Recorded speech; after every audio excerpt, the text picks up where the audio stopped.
On 20th June 2022, the Belgian government sent back Lumumba's tooth which they had confiscated during his assassination. I'm not talking about PLO Lumumba, I'm talking about Patrice Lumumba.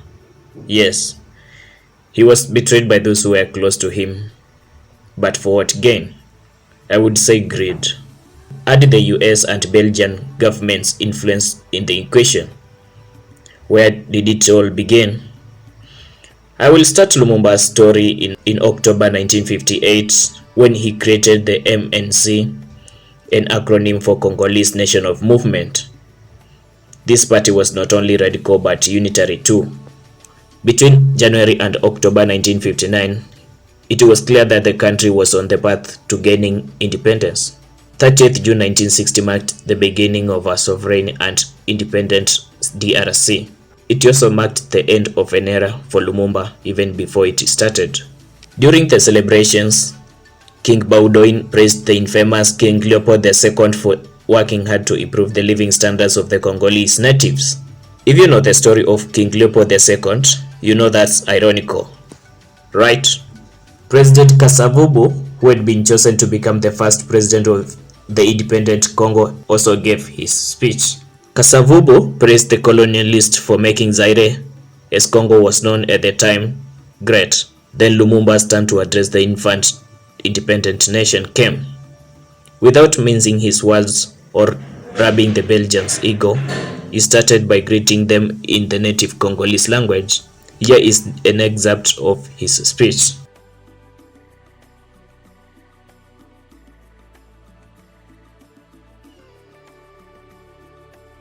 The speech caught Baudouin and Kasavubu by surprise, with the former getting angry and jittery. The US and Belgians felt intimidated by the speech and embarked on a project to eliminate Lumumba. It all started with America's CIA sending its super agent Larry Devlin to spy on Lumumba and his relations with the USSR. Leaked messages from Devlin to CIA headquarters stated that although Lumumba was revolutionary, he lacked the balls and wit to maintain power. The CIA director Allen Dulles agreed with this statement and equipped Devlin fully financially. Devlin bribed mobilizers with $100,000, which was a considerable amount at the time, to trigger anti-Lumumba demonstrations throughout the country. On 18th August 1960, the CIA boss Dulles discussed with President Dwight, the 34th President of the US, on how to eliminate Lumumba for the good of the US. On 6th September the same year, Harold Linden, Belgium's Minister of African Affairs, discussed that his country was willing to eliminate Lumumba for the interest of Katanga, Congo, and Belgium. 8 days later, Mobutu Sese Seko would open up about America's involvement in the neutralization of Kasavubu and Lumumba.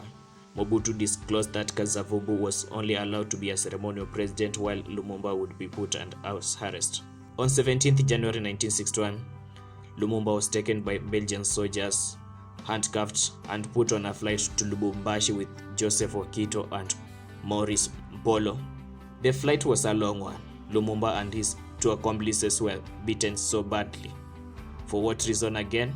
When they arrived at Lubumbashi, the Katanga police took over the trio and the beating continued, this time by the Belgian and Congolese soldiers. Here is a clip showing the infamous entry to Lubumbashi. They caught him on his way to Stanleyville and flew him back. Patrice Lumumba securely wrote.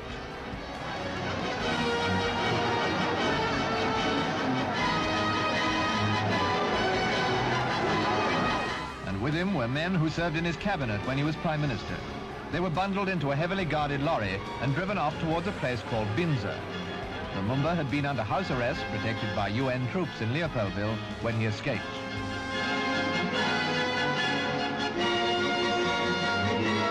His recapture was quite a triumph for Colonel Mobutu, who now saw his enemy arise.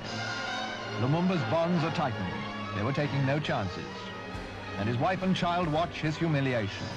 The whole affair, of course, serves to underline once again the conditions prevailing in the Congo.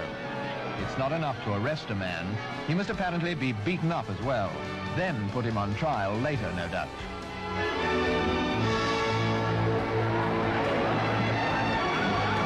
As for Mobutu's troops, they yelled and danced with joy.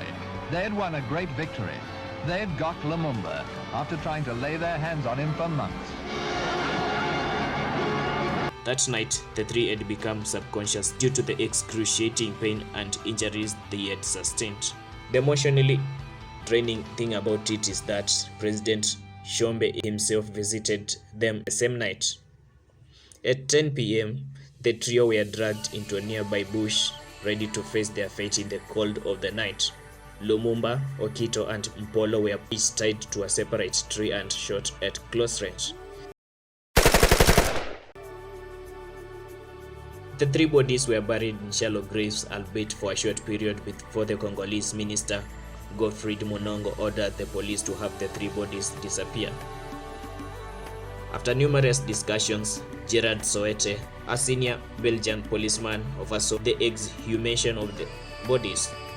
They would be hacked into small pieces, doused in acid, and any small piece of their body that remained was burnt down to conceal evidence. Lumumba's death was swept under the carpet for almost a month, but as they say, the truth cannot be hidden for long. On 13 February 1961, Minister Munongo came out unashamedly and announced that Lumumba, Okito, and Mpolo killed their bodyguards, and in turn, the Katanga villagers went after them and killed them. Here is the death certificate that the government used to conceal the truth. Pauline Opango, Lumumba's wife, was inconsolable when she received the news of her husband's death. She had to fly to Cairo, Egypt with her children for her safety.